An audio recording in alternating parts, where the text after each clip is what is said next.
ਸਤਿ ਸ਼੍ਰੀ ਅਕਾਲ। ਸਾਹਿਤਕ ਸਾਥ ਚੈਨਲ 'ਤੇ ਆਪ ਜੀ ਦਾ ਸਵਾਗਤ। ਮੈਂ ਹਾਂ ਹਰਮੀਤ ਕੌਰ। ਅੱਜ ਦੀ ਕਲਾਸ ਵਿੱਚ ਹਰਭਜਨ ਸਿੰਘ ਰੈਣੂ ਦੇ ਜੀਵਨ ਅਤੇ ਰਚਨਾ ਪ੍ਰਕਿਰਿਆ ਬਾਰੇ ਚਰਚਾ ਕਰਨ ਜਾ ਰਹੇ ਹਾਂ।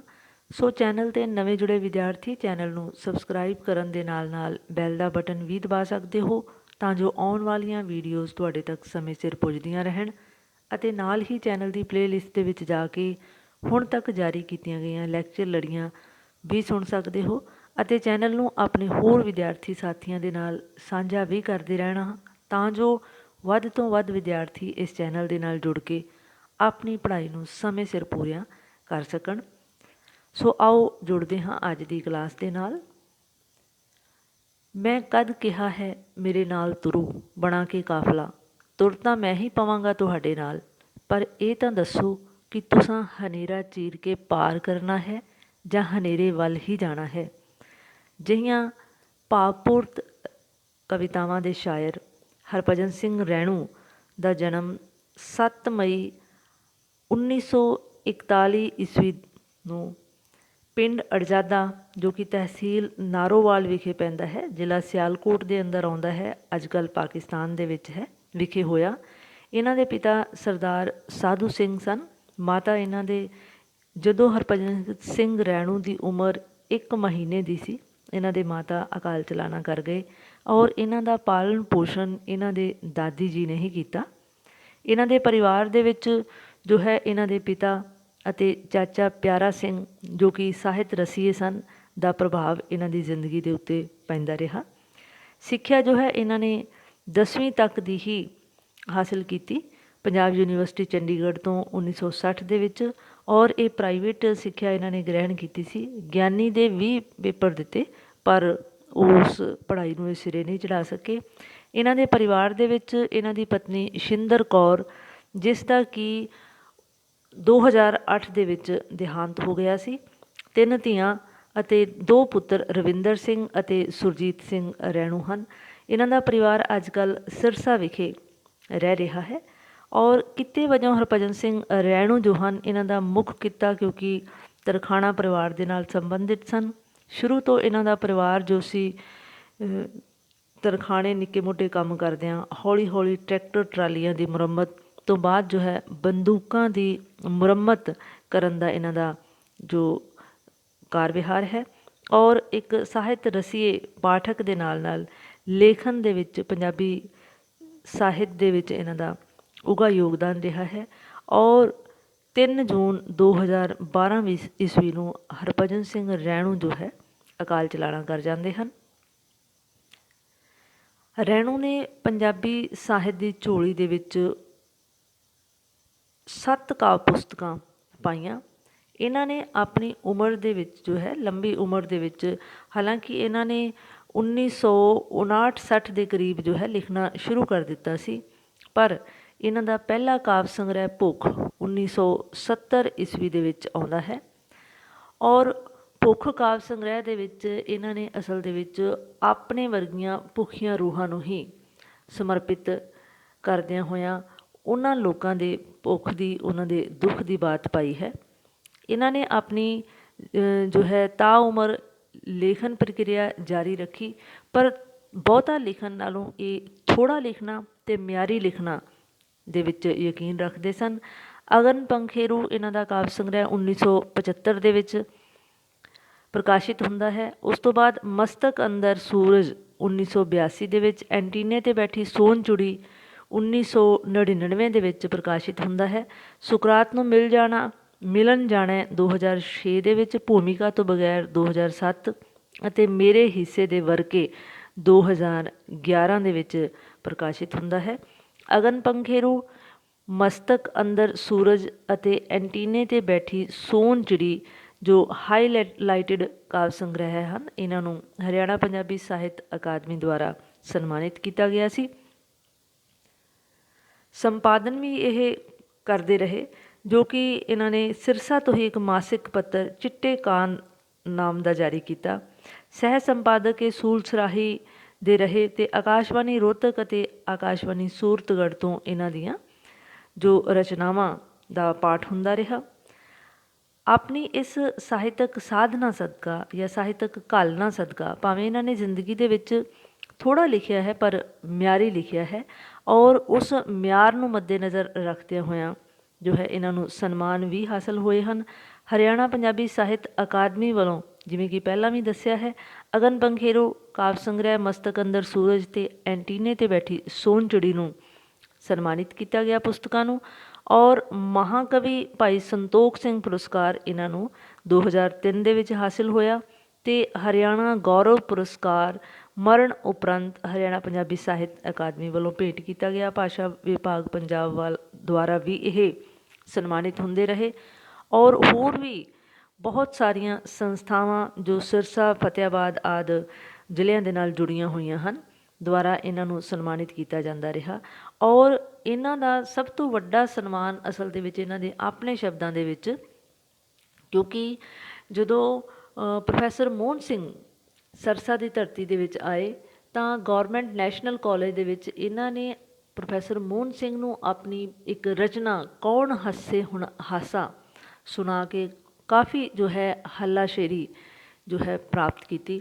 ਔਰ ਇੱਕ ਹੋਰ ਵੱਡਾ ਸਨਮਾਨ ਇਹਨਾਂ ਦੀਆਂ ਨਜ਼ਰਾਂ ਦੇ ਵਿੱਚ, ਜਦੋਂ ਅੰਮ੍ਰਿਤਾ ਪ੍ਰੀਤਮ ਨੂੰ ਮਿਲਣ ਜਾਂਦੇ ਹਨ ਤਾਂ ਇਮਰੋਜ਼ ਦੁਆਰਾ ਅੰਮ੍ਰਿਤਾ ਪ੍ਰੀਤਮ ਦਾ ਜੋ ਰੇਖਾ ਚਿੱਤਰ ਬਣਾਇਆ ਗਿਆ ਸੀ, ਉਸ ਰੇਖਾ ਚਿੱਤਰ ਦੇ ਉੱਤੇ ਹਰਭਜਨ ਸਿੰਘ ਰੈਣੂ ਦੀਆਂ ਕਾਵਿ ਸਤਰਾਂ ਦਾ ਉਲੀਕਿਆ ਜਾਣਾ, ਔਰ ਉਸ ਚਿੱਤਰ ਦਾ ਇਮਰੋਜ਼ ਦੁਆਰਾ ਇਹਨਾਂ ਨੂੰ ਵਿਖਾਇਆ ਜਾਣਾ, ਅਸਲ ਦੇ ਵਿੱਚ ਇਹ ਆਪਣੀ ਜ਼ਿੰਦਗੀ ਦਾ ਸਭ ਤੋਂ ਵੱਡਾ ਅਵਾਰਡ ਜਾਂ ਸਨਮਾਨ ਮੰਨਦੇ ਹਨ, ਜੋ ਇਸ ਗੱਲ ਨੂੰ ਜ਼ਾਹਿਰ ਕਰਦਾ ਸੀ ਕਿ ਹਰਭਜਨ ਸਿੰਘ ਰੈਣੂ ਜੋ ਸਨ, ਉਹ ਉਹਨਾਂ ਦੀ ਸਥਿਤੀ ਜਿਹੜੀ ਸੀ ਉਹ ਪੰਜਾਬੀ ਸਾਹਿਤ ਦੇ ਵਿੱਚ ਕੋਈ ਅਣਗੌਲਣਯੋਗ ਨਹੀਂ ਸੀ। ਉਹ ਕਾਫੀ ਮਕਬੂਲੀਅਤ ਹਾਸਿਲ ਕਰ ਚੁੱਕੇ ਸਨ, ਪ੍ਰਸਿੱਧੀ ਹਾਸਿਲ ਕਰ ਚੁੱਕੇ ਸਨ। ਇਸ ਤੋਂ ਬਾਅਦ ਆ ਜਾਂਦਾ ਹੈ ਹਰਭਜਨ ਸਿੰਘ ਰੈਣੂ ਦੀਆਂ ਜੋ ਕਾਵਿ ਪੁਸਤਕਾਂ ਹਨ ਉਹਨਾਂ ਦਾ ਵਿਸ਼ਾ ਪੱਖ, ਕਿਉਂਕਿ ਹਰਭਜਨ ਸਿੰਘ ਰੈਣੂ ਇੱਕ ਅਜਿਹੇ ਸ਼ਾਇਰ ਸਨ ਜਿਨ੍ਹਾਂ ਨੇ ਆਪਣੀਆਂ ਕਵਿਤਾਵਾਂ ਦੇ ਜੋ ਵਿਸ਼ੇ ਹਨ ਉਹਨਾਂ ਨੂੰ ਆਪਣੀ ਵਿਚਾਰਧਾਰਾ ਦੇ ਅਨੁਰੂਪ ਹੀ ਚੁਣਿਆ ਹੈ। ਅਮਨ ਦੇ ਮੁਦਈ ਰਹੇ ਹਨ ਇਹ ਤਾਂ ਉਮਰ, ਔਰ ਅਮਨ ਲਹਿਰ ਦੇ ਨਾਲ ਜੁੜੇ ਵੀ ਰਹੇ ਹਨ, ਵਿਸ਼ਵ ਸ਼ਾਂਤੀ ਦੀਆਂ ਬਾਤਾਂ ਪਾਉਂਦੇ ਰਹੇ ਹਨ। ਜੰਗ ਸੰਬੰਧੀ ਕਵਿਤਾਵਾਂ ਦੇ ਵਿੱਚ ਰੈਣੂ ਅੰਤਰਰਾਸ਼ਟਰੀ ਜੋ ਸਾਮਰਾਜੀ ਚਾਲਾਂ ਸਨ ਉਹਨਾਂ ਦਾ ਲੋਕਾਈ ਦੇ ਉੱਤੇ ਕੀ ਪ੍ਰਭਾਵ ਪੈਂਦਾ ਰਿਹਾ, ਇਸ ਨੂੰ ਵੀ ਆਪਣੀ ਸਾਹਿਤ ਸਿਰਜਣਾ ਦੇ ਵਿੱਚ ਪ੍ਰਕਾਸ਼ਿਤ ਕਰਦੇ ਰਹੇ। ਹਵਾਲੇ ਵਜੋਂ ਇੱਕ ਉਹਨਾਂ ਦੀ ਕਾਵਿ ਸਤਰ ਹੈ ਕਿ ਤਿੱਖੀ ਚਾਲ ਬਾਰੂਦੀ ਜੁਗ ਦੀ, ਕੱਲ ਜੋਗਣਾ ਝੂਮਰ ਪਾਇਆ, ਮਾਨਵਤਾ ਨੂੰ ਸੁੱਧਾਂ ਭੁੱਲੀਆਂ, ਅਮਨ ਦਾ ਮੂੰਹ ਉਦਾਸਾ। ਜਾਂ ਫਿਰ ਬਰਫਾਂ ਨੂੰ ਜਿੱਥੇ ਲਾਂਬੂ ਲੱਗਣ, ਹਰਿਆਵਲ ਨੂੰ ਜਿੱਥੇ ਔੜਾਂ, ਮੌਤ ਨਾ ਉੱਥੇ ਤਾਂਡਵ ਨੱਚਣਾ, ਇਸ ਦਾ ਕੀ ਪ੍ਰਵਾਸਾ। ਜਿਸ ਤੋਂ ਸਪਸ਼ਟ ਹੁੰਦਾ ਹੈ ਕਿ ਇਹ ਵਿਸ਼ਵ ਸ਼ਾਂਤੀ ਦੇ ਆਲੰਬਰਦਾਰ ਵਜੋਂ ਹੋ ਨਿਤਰੇ। ਉਹਨਾਂ ਦੀ ਕਵਿਤਾ ਦੇ ਵਿੱਚ ਜੋ ਹੈ ਪ੍ਰਗਤੀਵਾਦੀ ਵਿਚਾਰਧਾਰਾ ਹਾਵੀ ਰਹੀ, ਕਿਉਂਕਿ ਮੂਲ ਰੂਪ ਦੇ ਵਿੱਚ ਉਹ ਪ੍ਰਗਤੀਵਾਦੀ ਸ਼ਾਇਰ ਸਨ, ਔਰ ਇਸ ਵਿਚਾਰਧਾਰਾ ਦੇ ਨਾਲ ਉਹ ਪੂਰੀ ਤਰ੍ਹਾਂ ਪ੍ਰਤੀਬੱਧ ਵੀ ਸਨ। ਬੜੀ ਪ੍ਰਤੀਬੱਧਤਾ ਦੇ ਨਾਲ ਉਹ ਤਾਂ ਉਮਰ ਆਪਣੀ ਵਿਚਾਰਧਾਰਾ ਦੇ ਉੱਤੇ ਪਹਿਰਾ ਦਿੰਦੇ ਰਹੇ। ਉਹ ਯਥਾਰਥ ਜਾਂ ਵਰਤਮਾਨ ਦੇ ਵਿੱਚ ਜਿਉਣ ਵਾਲਾ ਸ਼ਾਇਰ ਸੀ। ਕਥਨੀ ਅਤੇ ਕਰਨੀ ਉਸ ਦੀ ਇੱਕ ਸੀ। ਉਸ ਦੀ ਕਵਿਤਾ ਅਤੇ ਉਸ ਦੀ ਜ਼ਿੰਦਗੀ ਦੇ ਵਿੱਚ ਜੋ ਅਮਲ ਕਰਦਾ ਸੀ ਉਹ ਇੱਕਮੁੱਖ ਹੋ ਜਾਂਦੇ ਸਨ। ਭਾਵ ਜੋ ਕਹਿੰਦਾ ਸੀ ਉਹ ਕਰਦਾ ਸੀ, ਔਰ ਜੋ ਕਰਦਾ ਸੀ ਉਹ ਕਹਿਣ ਵਾਲਿਆਂ 'ਚੋਂ ਸੀ। ਉਸ ਇਹਨਾਂ ਗੱਲਾਂ ਵਿੱਚ ਵਿਸ਼ਵਾਸ ਰੱਖਦਾ ਸੀ ਕਿ ਮਨੁੱਖ ਜੋ ਹੈ ਉਸਨੂੰ, ਜਾਂ ਇੱਕ ਸ਼ਾਇਰ ਜੋ ਹੈ ਉਸਨੂੰ ਆਪਣੇ ਤਨ ਝਾਕ ਕੇ ਅਨੁਭਵ ਦੀ ਪੇਸ਼ਕਾਰੀ ਨੂੰ ਹੀ ਆਪਣੀਆਂ ਕਾਵਿ ਰਚਨਾਵਾਂ ਦਾ ਮਾਧਿਅਮ ਬਣਾਉਣਾ ਚਾਹੀਦਾ ਹੈ, ਔਰ ਕਦੇ ਵੀ ਉਧਾਰੇ ਵਿਚਾਰ ਜਾਂ ਉਧਾਰੇ ਖਿਆਲ ਜੋ ਹਨ ਉਹਨਾਂ ਦੀ ਤਰਜਮਾਨੀ ਕਰਨ ਤੋਂ ਗੁਰੇਜ਼ ਕਰਨਾ ਚਾਹੀਦਾ ਹੈ।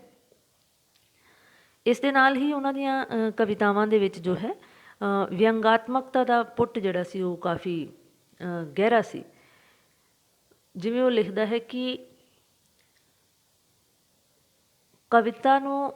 ਕਵਿਤਾ ਤਾਂ ਦਰਦ ਨੂੰ ਬੁੱਕਲ 'ਚ ਲੁਕਾ ਕੇ ਕਦੋਂ ਦੀ ਹੋ ਗਈ ਹੈ ਅਲੋਪ, ਜਦੋਂ ਦਾ ਮੈਨੂੰ ਲਫ਼ਜ਼ਾਂ ਨੂੰ ਤਰਾਸ਼ਣਾ ਆ ਗਿਆ ਹੈ। ਜਾਂ ਫਿਰ ਹੁਣ ਵਿਸ਼ਵਾਮਿੱਤਰ ਜਿਹੇ ਤਪਸਵੀ ਜੰਗਲੀ ਪਹਾੜੀ ਤਪ ਨਹੀਂ ਕਰਦੇ, ਆਸ਼ਰਮਾਂ ਬੈਕੁੰਠਾਂ ਸੱਚਖੰਡਾਂ 'ਚ ਸਭ ਕਰ ਰਹੇ ਨੇ ਵਿਹਾਰ, ਸਰਸਵਤੀ ਦੇ ਨਾਂ 'ਤੇ ਲక్ష్ਮੀ ਦੀ ਹੋ ਰਹੀ ਹੈ ਅਰਾਧਨਾ।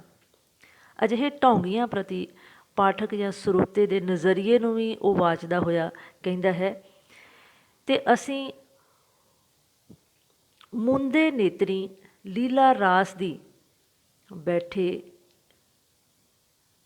ਦੇਖਦੇ ਬੈਠੇ ਹੋਏ ਹਨ ਦਰਸ਼ਕ। ਕੁਝ ਇਸ ਤਰ੍ਹਾਂ ਦੀਆਂ ਉਹਨਾਂ ਦੀਆਂ ਕਵਿਤਾਵਾਂ ਹਨ।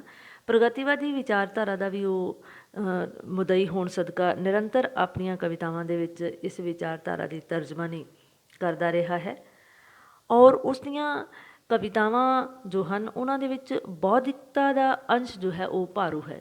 ਭਾਵ ਉਹ ਇੱਕ ਗੰਭੀਰ ਸ਼ਾਇਰ ਹੈ, ਗੰਭੀਰ ਮੁਦਰਾ ਦੇ ਵਿੱਚ ਲਿਖਦਾ ਹੈ, ਔਰ ਲਿਖਣ ਲੱਗਿਆਂ ਪ੍ਰੋਫੈਸਰ ਸੁਖਦੇਵ ਸਿੰਘ ਦੇ ਸ਼ਬਦਾਂ ਦੇ ਵਿੱਚ ਕਿ ਉਹ ਬਹੁਤ ਹੀ ਬੇਲਿਹਾਜ਼ ਹੋ ਜਾਂਦਾ ਹੈ। ਉਸਨੇ ਆਪਣੀਆਂ ਕਵਿਤਾਵਾਂ ਦੇ ਵਿੱਚ ਹਨੇਰੀਆਂ ਤਾਕਤਾਂ ਦੇ ਖਿਲਾਫ ਆਵਾਜ਼ ਬੁਲੰਦ ਕੀਤੀ, ਔਰ ਰੋਸ਼ਨ ਸਵੇਰਿਆਂ ਨੂੰ ਦੀਆਂ ਉਹ ਬਾਤਾਂ ਪਾਉਣ ਵਾਲਾ ਸ਼ਾਇਰ ਸੀ। ਮਨੁੱਖ ਦੀ ਮੁਕਤੀ, ਤੰਗਹਾਲੀ ਤੋਂ ਮੁਕਤੀ ਜੋ ਹੈ ਉਹ ਮੰਨਦਾ ਹੈ। ਭਾਵ ਮਨੁੱਖ ਦੀ ਮੁਕਤੀ ਜੋ ਹੈ ਜਦੋਂ ਉਸਦੀ ਤੰਗਹਾਲੀ ਤੋਂ ਮੁਕਤੀ ਹੋ ਜਾਏਗੀ, ਇਹੀ ਉਸਦੀ ਸੱਚੀ ਮੁਕਤੀ ਹੈ। ਔਰ ਅਜਿਹੀ ਮੁਕਤੀ ਜੋ ਹੈ ਸਮਾਜਿਕ ਤਬਦੀਲੀ ਦੇ ਨਾਲ ਆਉਂਦੀ ਹੈ, ਔਰ ਸਮਾਜਿਕ ਤਬਦੀਲੀ ਜਿਹੜੀ ਹੈ ਮਨੁੱਖ ਦੀ ਵਿਚਾਰਧਾਰਕ ਸੋਝੀ ਦੀ ਪ੍ਰਤੀਕ ਹੁੰਦੀ ਹੈ।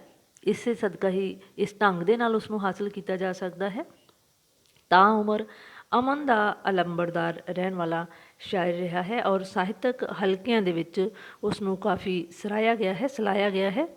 ਇਸ ਤੋਂ ਬਾਅਦ ਆ ਜਾਂਦਾ ਹੈ ਹਰਭਜਨ ਸਿੰਘ ਰੈਣੂ ਦੀ ਕਵਿਤਾ ਦਾ ਰੂਪਕ ਪੱਖ, ਕਿਉਂਕਿ ਹਰਭਜਨ ਸਿੰਘ ਰੈਣੂ ਦੀ ਕਵਿਤਾ ਜੋ ਹੈ ਉਹ ਨਿਵੇਕਲੇ ਕਿਸਮ ਦੀ ਕਵਿਤਾ ਹੈ। ਜਿਵੇਂ ਕਿ ਪਹਿਲਾਂ ਵੀ ਦੱਸਿਆ ਹੈ ਕਿ ਬੌਧਿਕ ਰੰਗ ਦੀ ਕਵਿਤਾ ਹੈ, ਉਹ ਆਮ ਪਾਠਕ ਦੀ ਸਮਝ ਤੋਂ ਪਰਾਂ ਦੀ ਕਵਿਤਾ ਹੈ।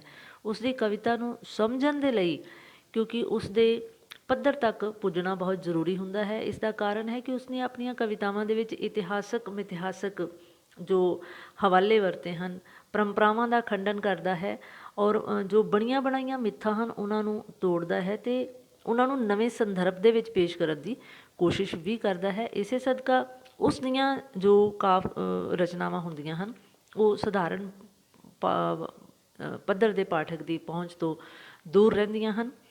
ਭਾਸ਼ਾ ਸ਼ੈਲੀ ਜਿਹੜੀ ਹੈ ਭਾਵੇਂ ਉਸਦੀ ਪੰਜਾਬੀ ਹੈ, ਪਰ ਲਿਖਣ ਦਾ ਅੰਦਾਜ਼ ਉਸਦੀ ਬੌਧਿਕਤਾ ਵਾਲੀ ਸ਼ੈਲੀ ਹੋਣ ਸਦਕਾ ਜੋ ਹੈ ਨਿਵੇਕਲਾ ਹੈ। ਸ਼ਬਦਾਵਲੀ ਜੋ ਹੈ ਉਸਨੇ ਆਮ ਪੰਜਾਬੀ ਮੁਹਾਵਰੇ ਵਾਲੀ ਵਰਤੀ ਹੈ। ਵੰਨ ਸੁਵੰਨੇ ਅਲੰਕਾਰਾਂ ਦੇ ਨਾਲ ਕਵਿਤਾ ਨੂੰ ਸ਼ਿੰਗਾਰਿਆ ਹੈ।